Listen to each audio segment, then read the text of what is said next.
ಮೋಜಿಗಾಗಿ ಮಾಡುವ ಕೆಲಸಗಳು ಕೆಲವೊಮ್ಮೆ ಕೆಲವೇ ಸೆಕೆಂಡ್ಗಳಲ್ಲಿ ಮಾರಕವಾಗಬಹುದು ಎಂಬುದಕ್ಕೆ ಅತ್ಯುತ್ತಮ ಉದಾಹರಣೆ ಇಲ್ಲಿದೆ. ಕಾರ್ನಲ್ಲಿ ಪ್ರಯಾಣಿಸುವಾಗ ಸಾಕಷ್ಟು ಜನ ಮಕ್ಕಳು ಸನ್ರೂಫ್ನಿಂದ ಹೊರಬರೋದು ಮತ್ತೆ ಹೋಗೋದು ಹೀಗೆ ಆಟ ಆಡ್ತಿರ್ತಾರೆ. ಅದು ಬಹಳ ಅಪಾಯಕಾರಿ.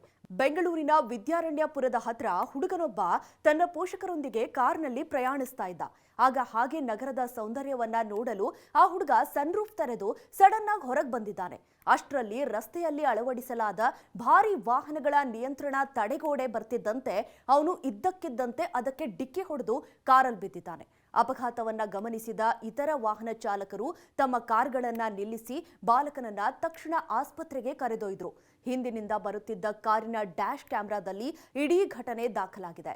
ಈ ಘಟನೆಯು ಮಕ್ಕಳ ವಾಹನ ಚಾಲನೆಯ ವಿಷಯದಲ್ಲಿ ಪೋಷಕರ ಜವಾಬ್ದಾರಿ ಮತ್ತು ಚಾಲಕ ಜಾಗೃತಿಯ ಬಗ್ಗೆ ಬಿಸಿ ಚರ್ಚೆಗೆ ನಾಂದಿ ಹಾಡಿದೆ. ಪೋಷಕರು ಪ್ರಯಾಣಿಸುವಾಗ ಅಂಥ ಅಪಾಯಗಳ ಬಗ್ಗೆ ಎಚ್ಚರಿಕೆ ವಹಿಸಬೇಕು ಮತ್ತು ಕಾರು ಸನ್ರೂಫ್ಗಳನ್ನ ಅಡೆತಡೆಗಳಿಲ್ಲದ ಹೆದ್ದಾರಿಗಳಲ್ಲಿ ಮಾತ್ರ ಸನ್ರೂಫ್ ಬಳಸಬೇಕು.